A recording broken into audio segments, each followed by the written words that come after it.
L'Argentine confirme qu'elle n'a pas l'intention de poursuivre l'actuel président Kirchner pour entrave à la justice. Et pourtant, c'est ce que souhaitait l'ancien procureur Nisman qui a été retrouvé mort au mois de janvier. Il avait décidé, lui, de délivrer un mandat d'arrêt à l'encontre donc de la présidente Kirchner. Direction Israël maintenant, en lien avec le conflit en Ukraine, l'arrivée de plus en plus importante de juifs d'Ukraine qui sont amenés en Israël pour devenir des citoyens israéliens grâce au travail de fourmi d'une association sur place et dans des conditions évidemment très peu sécurisées. Maël Benoliel, reportage. Le comité d'accueil se tient prêt. Encore quelques minutes avant que 110 réfugiés juifs de l'Est de l'Ukraine ne sortent de cette porte et deviennent de nouveaux citoyens israéliens. Une opération rendue possible grâce à l'association Keren Leyedidout, un organisme privé dont l'objectif est de soutenir les juifs de diaspora et de les inciter à venir s'installer en Israël.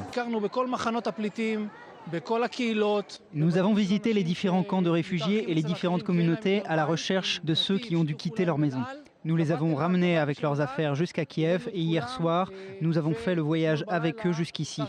Et là, ils devraient sortir d'un moment à l'autre. La plupart de ceux qui s'apprêtent à débarquer ont dû quitter la ville de Donetsk ces derniers mois. Depuis plus d'un an, cette ville de l'Est de l'Ukraine est au cœur du conflit russo-ukrainien. La situation est très difficile en Ukraine et j'ai entendu dire que cette association aidait les Juifs à émigrer en Israël et les aidait aussi à s'intégrer. Ce sont des personnes qui sont traumatisées. Liora vit depuis une quinzaine d'années en Israël, mais sa famille habitait encore à Donetsk il y a quelques semaines. Début février, un obus tombe sur la maison de famille. Anna, la tante de Liora, décède sur le coup. Ma mère est dans l'avion avec mon frère, mon grand-père et le mari de ma tante qui a été tué. C'était un cauchemar, cette femme m'a élevée.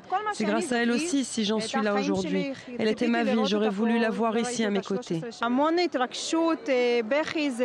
C'est en même temps beaucoup d'émotions, c'est autant de la joie que de la tristesse. Ça fait des années qu'on ne s'est pas tous revus. J'espère que je ne vais pas craquer.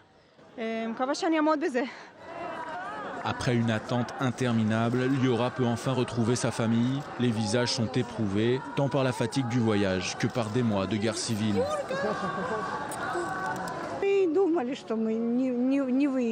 On croyait qu'on ne s'en sortirait pas, mais on nous a aidés à nous en sortir. Ma sœur a été tuée le 10 février et le 22, nous quittions Donetsk pour nous rendre à Dnipropetrovsk. Nous étions dans de bonnes conditions, avec un logement, de la nourriture, de l'argent et nos passeports prêts. D'un conflit à un autre, même si pour ces 110 nouveaux immigrants, Israël est synonyme de nouveau départ. C'est terrible pour ceux qui se trouvent encore à Donetsk. Ce qui s'y passe est terrible. Cette guerre est effrayante. C'est très mauvais. Des innocents sont tués, des enfants, des vieillards. Je compte me reposer une semaine. Après, je vais trouver du travail, travailler dur et vivre en paix ici avec ma famille. Selon cette association philanthropique, des milliers de juifs dans l'Est de l'Ukraine seraient dans l'attente de pouvoir émigrer en Israël. Les responsables le promettent, ils feront tout ce qu'ils peuvent pour que ces réfugiés puissent passer cette porte de l'aéroport Ben Gurion et devenir ainsi israéliens pour échapper au conflit russo-ukrainien.